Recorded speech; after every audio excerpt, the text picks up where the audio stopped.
Oke, setelah sebelumnya kita bahas intro tentang offensive security dan defensive security, sekarang kita akan bahas room tentang karir di cyber dari Try Hack Me di pre-security part-nya. Nah, ini masih bagian dari introduction dari cyber security atau pengenalan. Oke, kita buka room-nya. Nah, jadi di room ini kalian akan dikenalkan gitu ya dengan beberapa karir di cyber security. Nah, buat nyari tahu karir mana yang cocok buat kalian, kalian juga bisa coba gitu ya, quiz dari si Try Hack Me-nya. Kalian tinggal klik aja tombol yang view site. Nah, jadi ini ada beberapa pertanyaan gitu ya yang bakal dipakai gitu ya sama si Try Hack Me-nya buat ngeprediksi kira-kira karir yang mana yang cocok buat kalian gitu. Jadi pertanyaannya juga nggak susah, ini cuma kayak pertanyaan kepribadian gitu ya. Tapi kalian kalau mau isi, isi juga, tapi kalau misalkan ternyata hasilnya nggak sesuai sama yang kalian harapkan, ya kalian tetap pilih aja di mana minat kalian gitu. Kalau buat pertanyaan-pertanyaan kuis ini, saya udah jalanin dan kalau nggak salah cocoknya di incident response gitu ya, tapi kayaknya saya nggak akan menjurus ke karir yang itu. Jadi kembali lagi ke minat kalian gitu. Jadi buat sekarang saya akan skip dulu, kalau misalkan kalian mau isi, isi aja dulu, nanti cuma ada 6 pertanyaan. Oke, saya mau langsung ngebahas ke beberapa karirnya ya, yang kemarin juga udah kita sedikit bahas gitu ya, di room offensive intro sama yang defensifnya gitu ya, karena udah disebutin juga. Yang pertama ada penetration tester, ini buat ngetes produk teknologi gitu, buat nyari celah security-nya gitu, buat ngetes doang. Penetration tester bisa disebut aktivitasnya itu pen testing dan atau ethical hacking. Ini deskripsinya sama ya, jadi cuma buat ngetes gitu ya, apakah ada celah keamanan gitu ya, atau vulnerabilities atau kelemahan gitu dari suatu sistem gitu atau aplikasi di suatu perusahaan. Ini dilakukan buat ngevaluasi gitu risikonya si sistem atau aplikasi ini buat bisa diretas gitu sama orang lain. Nah, company yang nge-hire si penetration tester-nya itu bisa pakai hasil penetration tester-nya buat mengevaluasi kembali ya dan mencegah adanya real world cyber attack atau serangan cyber yang nyata gitu atau unauthorized atau yang kemarin kita bahas itu black hat gitu ya. Nah, ini beberapa tanggung jawabnya, jadi melakukan tes gitu ya kepada sistem komputer, jaringan, dan web-based application atau aplikasi berbasis web, terus melakukan peninjauan keamanan gitu ya, audit dan analisa kebijakan, mengevaluasi dan melaporkan pengamatan gitu ya, dan merekomendasikan penanggulangannya untuk mencegah serangan gitu. Nah, ini ada learning path-nya dari Try Hack Me gitu ya, kalian bisa mulai dari pre-security seperti yang kita sedang lakukan gitu ya. Nah, ini langsung ke junior penetration tester dan offensive pen testing. Tapi kalau saya saranin sih setelah pre-security kalian bisa langsung ke cyber security 101 dulu gitu, buat memperkuat gitu ya dasar kalian dan ya kalian juga bisa mengetahui di bidang-bidang lain gitu, pengetahuan-pengetahuan di bidang-bidang lain yang nggak akan rugi buat kalian ketahui gitu. Jadi ya tetap good to know gitu ya. Jadi nggak langsung fokus ke sini biar pandangan kalian juga lebih luas gitu. Itu yang saya saranin sih. Tapi kalau misalkan kalian dari Persquality mau langsung ke junior penetration tester gitu ya, part-nya, ya silahkan gitu ya ngikutin saran dari Try Hack Me-nya. Gitu buat yang pertama. Yang kedua, setelah penetration tester itu ada security analyst. Nah, security analyst itu bertanggung jawab untuk menjaga keamanan data dari suatu organisasi gitu. Nah, ini buat operasional sehari-harinya gitu, data dilindungi oleh seorang security analyst. Selain itu, analis juga aktif gitu ya untuk explore gitu ya dan mengevaluasi postur keamanan dari perusahaannya gitu. Buat bikin rekomendasi gitu ya kepada para engineer-nya nanti buat nge-develop atau mengembangkan suatu pencegahan gitu. Nah, jadi pekerjaan ini juga membutuhkan kalian buat bekerja sama dengan beberapa stakeholders gitu ya, atau beberapa pihak gitu ya, biar kalian paham gimana sih keamanan perusahaan kita ini gitu. Nah, ini ada beberapa tanggung jawabnya itu bekerja dengan beberapa stakeholders untuk menganalisa keamanan cyber dalam company-nya gitu. Membuat laporan tentang keamanan jaringan, dokumentasi masalah keamanan, dan respon yang diberikan. Membuat juga planning security-nya ya. Jadi plan atau rencana keamanannya ini biasanya dilakukan buat security analyst yang udah levelnya level tingkat 2 atau 3 ya. Jadi kalau misalkan nanti kalian SOC level 1 misalkannya itu masih biasanya belum planning, masih operasional sehari-hari gitu. Nah, jadi buat kalian security analyst juga harus tetap update gitu ya, research, karena tiap minggunya kalau misalkan kalian langganan newsletter itu tiap minggunya ada aja gitu ya, tipe-tipe serangan baru gitu buat beberapa program-program yang berbeda gitu, metodenya berbeda dan sebagainya. Jadi kalian harus terus update gitu kalau mau bekerja di bidang cyber gitu. Kalau kalian mau tetap menjaga keamanan data perusahaan kalian gitu, dan itu emang tugas kalian. Jadi mau gak mau harus tetap banyak baca dan banyak update berita. Nah, ini learning paths-nya dari TryHackMe. Kalian bisa mulai dari pre-security sekarang dan langsung ke SOC level 1 again. Kalau menurut saya dari pre-security kalian bisa ke cyber security 1-on-1 dulu ya. Oh, sorry. Kalau misalnya menurut saya dari pre-security kalian bisa ke cyber security 101 gitu buat tahu pengetahuan secara luas gitu tentang cyber security sebelum menjurus ke sini.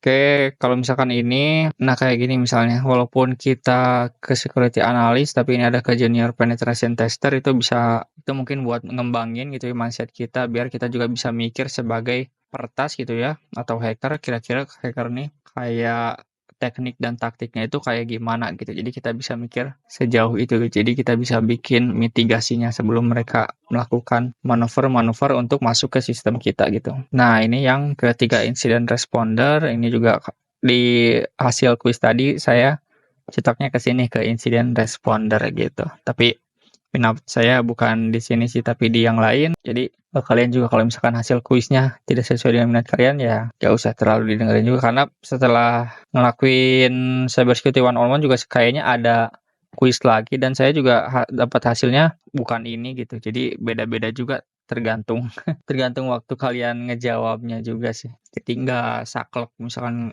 dibilang kamu cocok di sini, nggak berarti kalian bakalan buruk di sini atau berarti kalian gak akan cocok di sini. Kayaknya pertanyaan-pertanyaannya lebih kayak kuis buat have fun doang sih, anggap aja kayak gitulah. Ke sananya mah itu kalian harus take it with a grain of salt kalau misalkan istilahnya mah kayak gitu. Jadi jangan langsung ditelan mentah-mentah, oh saya cocoknya di sini, saya kejar yang ini gitu. Tergantung, balik lagi ke minat kalian juga.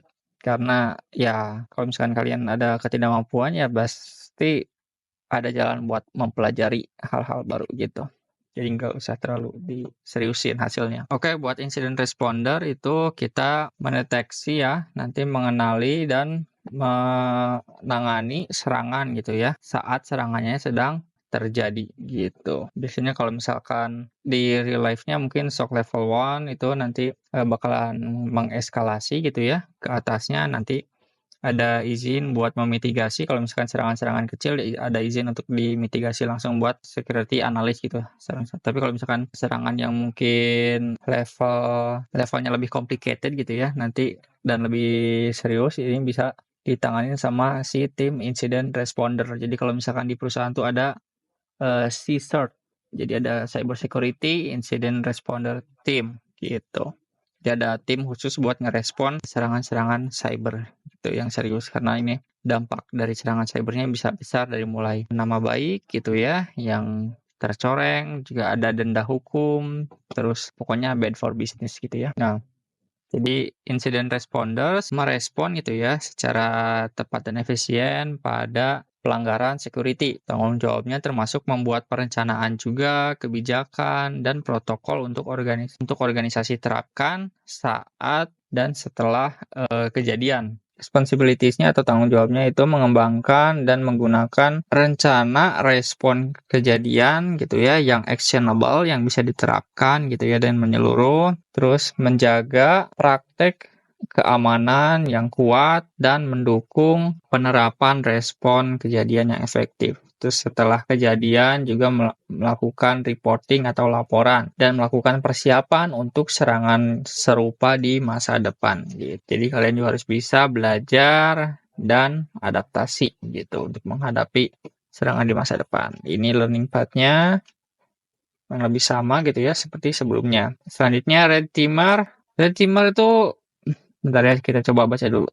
Ini tuh memainkan peran adversary gitu ya, atau gangguan atau penjahatnya gitu ya, atau peretasnya, menyerang suatu organisasi dan memberikan feedback dari perspektif musuh atau penjahat gitu. Kalau di dalam prakteknya sih kebanyakan ini digunakan interchangeably gitu ya. Jadi kayak sama gitu ya penetration tester sama red teamer. Soalnya penetration tester juga nanti ujung-ujungnya sama aja gitu. Nanti bikin laporan gitu ya. Gimana-gimananya. Jadi kayak yang sama. Coba kita baca lebih lanjutnya. Nah, kan red teamers itu mirip kayak penetration tester, tapi dengan peran yang lebih tertarget. Penetration tester itu untuk mengungkap sebanyak mungkin kelemahan gitu ya dalam suatu sistem untuk menjaga pertahanan cyber gitu ya dengan baik. Sementara red teamer itu melakukan tes kepada kemampuan perusahaan untuk melakukan detection atau deteksi gitu ya, dan respon gitu. Kalau misalkan penetration tester itu mencari kelemahan dalam suatu sistem, kalau red teamer itu kemampuan suatu perusahaan dalam mendeteksi dan merespon. Mungkin masih bisa agak dekat-dekat juga sih sebenarnya ya. Kalau sistem kan sistem juga bisa dipakai buat detection and response juga kan, ada SOAR, ada SIEM, IPS, IDS, sebenarnya kan apa ini maksudnya sistem aplikasi atau apa ya? Mungkin kalau misalkan ada yang tahu garis merahnya bedanya red teamer sama penetration tester bisa tulis di kolom komen ya. Peran pekerjaan ini membutuhkan kalian untuk meniru gitu ya, imitating kriminal gitu ya, perilaku kriminal cyber. Jadi mensimulasikan sebagai serangan dari kriminal, mempertahankan akses dan menghindari deteksi. Red teamer, jadi peninjauan dari red team itu bisa nyampe panjangnya sampai sebulan gitu. Biasanya dilakukan oleh sebuah tim eksternal gitu dari sebuah company atau perusahaan gitu. Jadi nggak dipekerjakan sebagai di dalam company-nya gitu biasanya katanya. Ini biasanya cocok untuk organisasi yang sudah menerapkan gitu ya program keamanan yang sudah mumpuni gitu ya, yang sudah dewasa gitu.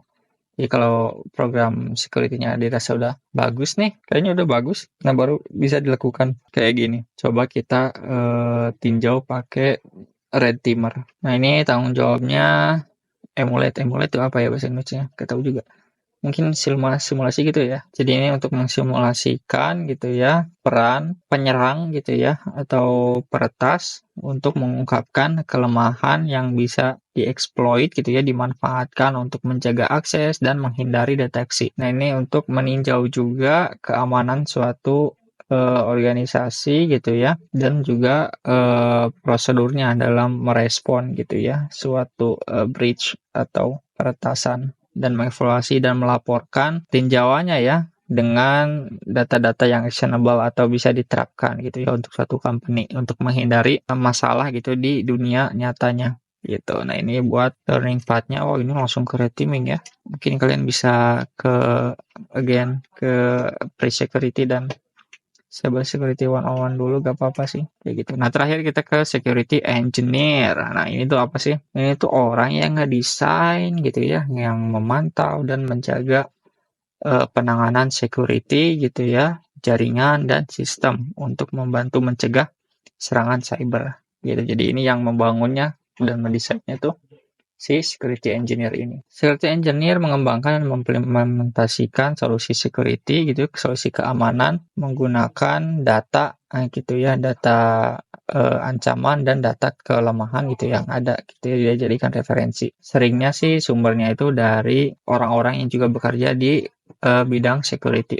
Security engineer gitu bekerja dalam menangani berbagai macam serangan, termasuk serangan web application atau website gitu ya, jaringan, dan juga beberapa tren dan taktik yang selalu berkembang. Tujuan utamanya itu buat menjaga gitu ya dan menerapkan penanganan keamanan untuk mencegah resiko dari serangan dan kehilangan data. Tanggung jawabnya menguji dan screening gitu ya keamanan di semua software, memonitor atau memantau jaringan dan memberikan laporan untuk mengupdate sistem dan memitigasi kelemahan gitu. Jadi kelemahannya di-patching atau ditangani gitu, dihilangkan. Setelah itu mengidentifikasi dan mengimplementasikan sistem yang dibutuhkan untuk membangun suatu keamanan yang optimal. Ini learning part-nya. Nah, kayak gitu teman-teman. Jadi sorry kalau misalkan belum bisa terlalu dalam gitu ya, karena saya juga sebenarnya masih pemula ya, jadi belum terlalu pengalaman.